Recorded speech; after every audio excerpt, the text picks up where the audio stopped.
Ever since the release almost half a year ago, Varesa has become one of my most played characters on my free-to-play auto account. I love her gameplay, both in and out of combat, and have been really impressed with her damage. It's really quite good, despite me not having her signature weapon or using her signature artifact set. Yes, I'm still using Obsidian Codex on her, and why wouldn't I? It's a great set for any Natlan DPS, and like most people, I already had a bunch of decent Obsidian Codex artifacts lying around in my inventory back when Varesa came out, so there was no point farming the new, much less resin efficient domain, just for the little bit more damage that Long Knight's Oath, Varesa's signature set, gives over Obsidian Codex. At least, that was my opinion for quite a while, but like I said, Varesa has become one of my most used characters, and I want her to be as strong as possible. So a few weeks ago I finally started farming her signature set.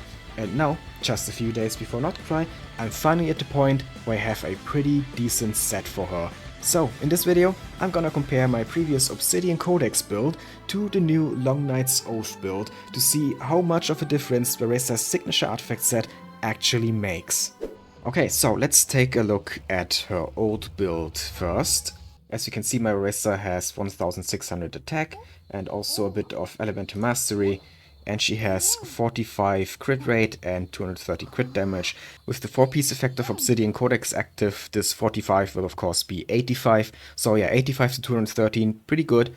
And of course she also has a bit of energy recharge and electro damage bonus.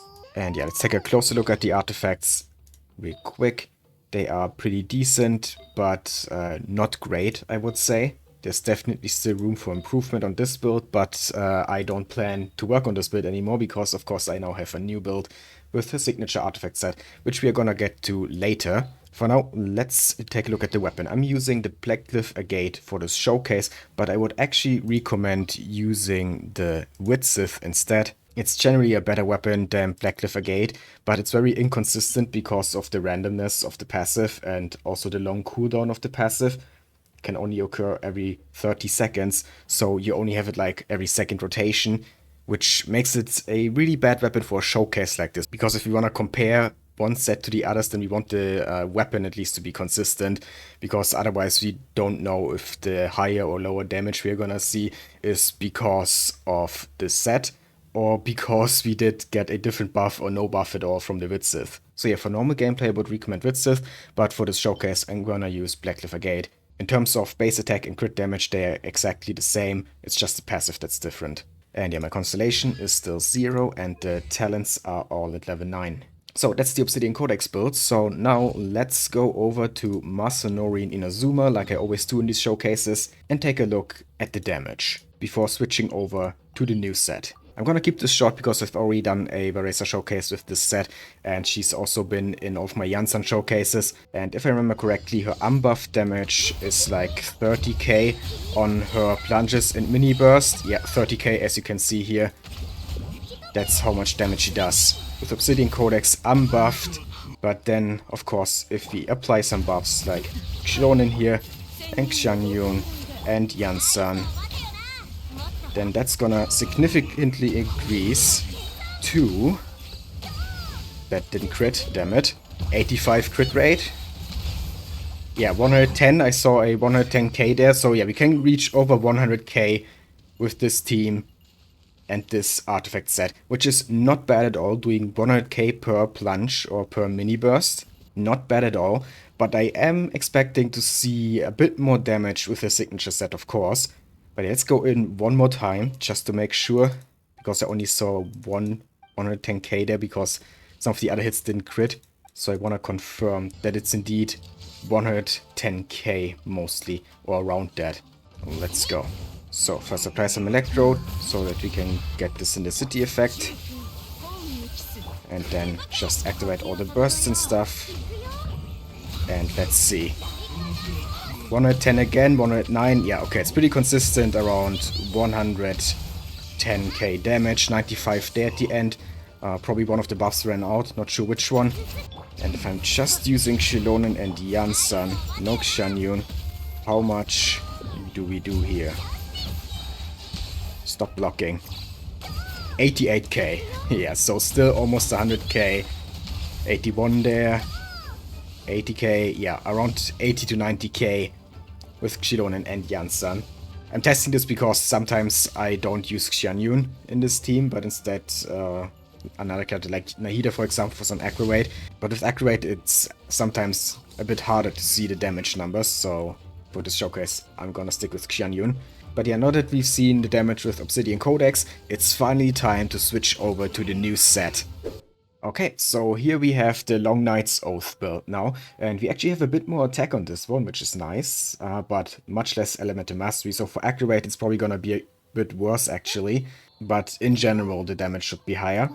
And yeah, the crit rate is 81 and crit damage 196, so we lost a bit of crit damage, but it's still close enough. I think actually in overall crit value, this new set is better. I definitely have more crit on my artifacts, it's just that, you know, I'm losing the 40% from the Obsidian Codex. But yeah, energy recharge is actually exactly the same, right? It was 133 on the other one as well, I think. Okay, that's interesting. Funny coincidence. And of course, you also still have electro damage bonus. The weapon is still the same. And yeah, let's go over the artifacts. I, of course, aimed for crit and attack and also a bit of energy recharge, as you can see. Yeah, sadly couldn't get attack on this one, but it had such good crit stats that I still used it. Then we have the attack sense as the off piece. I had this really good attack sense lying around. I think it's the best one I have on this account. And no one was really using it because everyone uses a goblet as the off piece. But I was able to get an electro damage bonus on said goblet, which isn't the best ever. I could have brought a bit more into crit damage instead of flat HP, but it is fine. And yeah, again, it allowed me to use this sense finally. And yeah, of course, the circlet is crit rate with a bunch of crit damage. So overall, I would say a pretty decent build. So let's see now how much damage my Varesa is doing with Long Night's Oath instead of Obsidian Codex. I'm actually really excited for this because I really like Varesa and I want her to do even more damage than she already does. So let's do this. 46k there. Okay, that's a way higher increase than I expected. Wait, it went from 30k to 46k? I was expecting maybe like, yeah, 36, 37k. But it's 46k. I have to do this again. Stop blocking Masanori. There we go. 44k there, 43k. Okay, so it's not quite 46k again, but 44. Yeah, it's pretty consistently like around 43, 44k. That is amazing. That is so much more than before. I actually wasn't expecting this. I have to do this again. This is unbuffed damage. Unbuffed, she just does 40k, just like that. With her plunges and her mini burst. 50k there? How? Where did that 50k come from? I mean, you do have a bunch more attack now because of one of her passive talents. I think it's this one. Yeah, that increases her attack. And this triggers after party members trigger Night's Over. So maybe we only had like one stack before of this, and now we have all 2 stacks, and that's why I did 50k. Okay, yeah, so far so good. So if she can only do 50k unbuffed, then what can she do when I use the full team? Let's find out. And you know what? I'm just gonna use Xilonen and Yansan at first to see how much damage she does with just them. And no Xianyun. 115k with just Xilonen and Yansan. We haven't even used Xianyun yet. 103k there. Okay, yeah. She basically does as much damage with just Xilonen and Yansan now as she did before with Xilonen, Yansan, and Xianyun. So it's like we got one more support in the team, basically. One additional Xianyun. That is amazing. And Masanori died so fast that I didn't even get a chance for a second rotation with Xianyun. So yeah, let's just go straight back in and this time use the full team. I'm expecting like 130k damage at least on the plunges and the mini burst.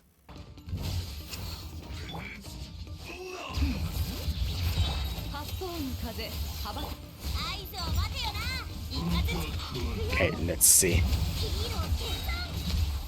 143k there. And then there was a missed crit. 132k? Yeah, okay. We're reaching almost 150.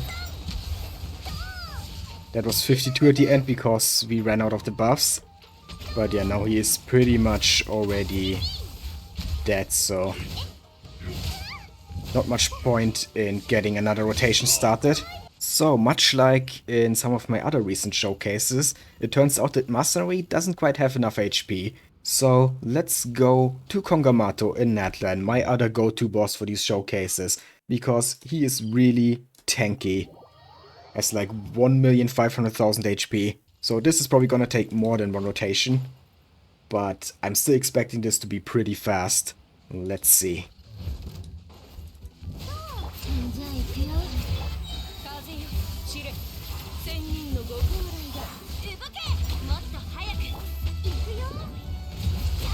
Oh yeah, we're doing so much damage. Already a quarter of the way through, already halfway through his HP.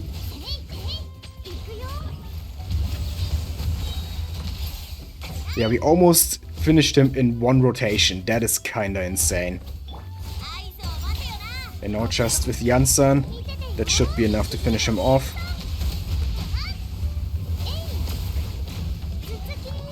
Yeah, there we go. Wow, okay. That was 20 seconds maybe? Something like that. Definitely didn't take very long to get through those 1.5 million HP. Damn, like, yeah, Varesa I think is actually my strongest DPS now on this account. I mentioned it in the beginning, but this is my free-to-play alt account, by the way, not my main account. And this account is still struggling sometimes in Abyss, and especially Stygian Onslaught. But I think Varesa might actually be able to do stage 5 of Stygian Onslaught now. Fearless mode. Sadly, I can't test it because Stygian Onslaught, I think, is already over in this update because, you know, Not Cry is in 2 days. And Stygian Onslaught, I think, ends like 1 week before the next update or something like that. Oh no, I actually can still do it. Do I want to, though? Because I'm not a fan of this game mode, not gonna lie. Oh well, let's just try one run on the Papier.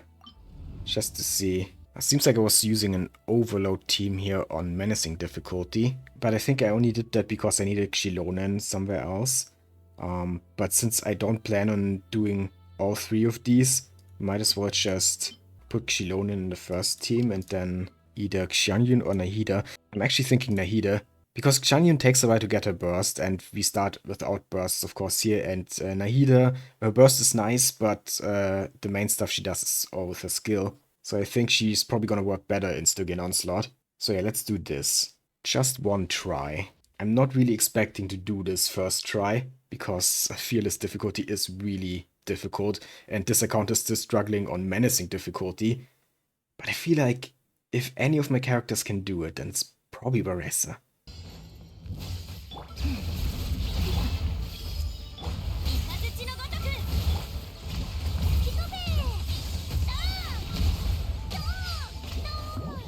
She can do some pretty decent damage to the Night Soul shield, so that's nice. Okay, there we go. We are through the shield, doing actually pretty nice damage.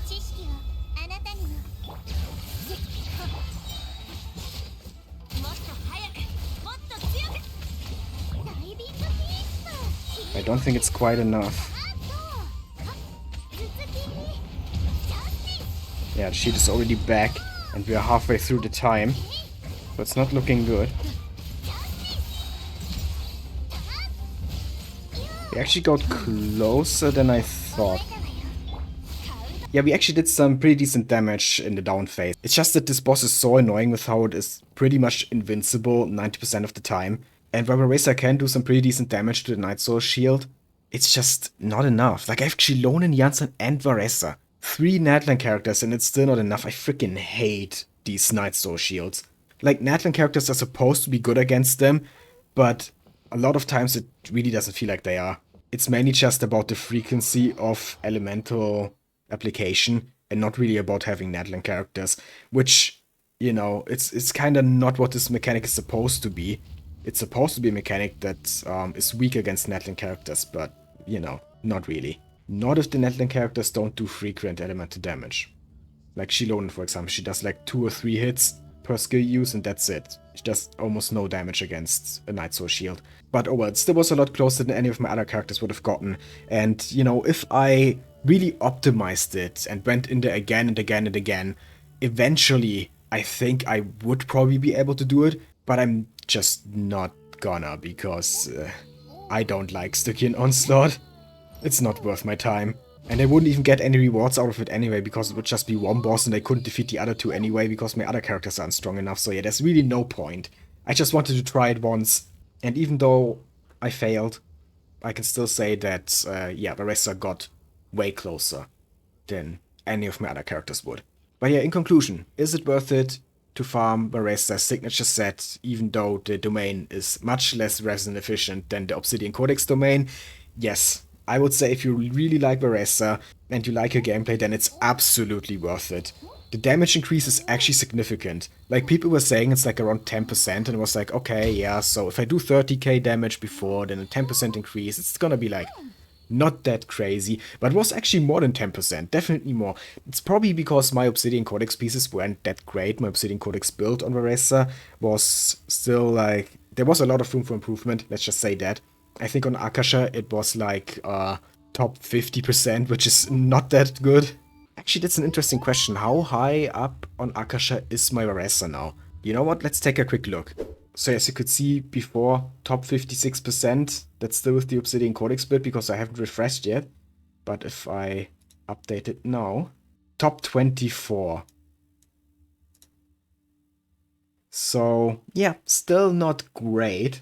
There's still definitely room for improvement, but it's a lot better than before. So yeah, it's not just the 10% increase between the artifact sets, but also just the artifacts in general being better, having higher roll value on average. That also made quite a difference. But still, even if the artifacts were completely equal, it would still be worth it farming this set for Varesa. So yeah, and with that, I'm officially done with Nata now and can focus completely on Notcry. I'm really excited. Of course, there are gonna be a bunch of Notcry videos soon. Stay tuned for that. But for now, I hope you enjoyed this video. If you did, then please leave a like, comment, and subscribe for more Genshin Impact and other gacha content. I'd really appreciate it. Thank you for watching, and have a nice day.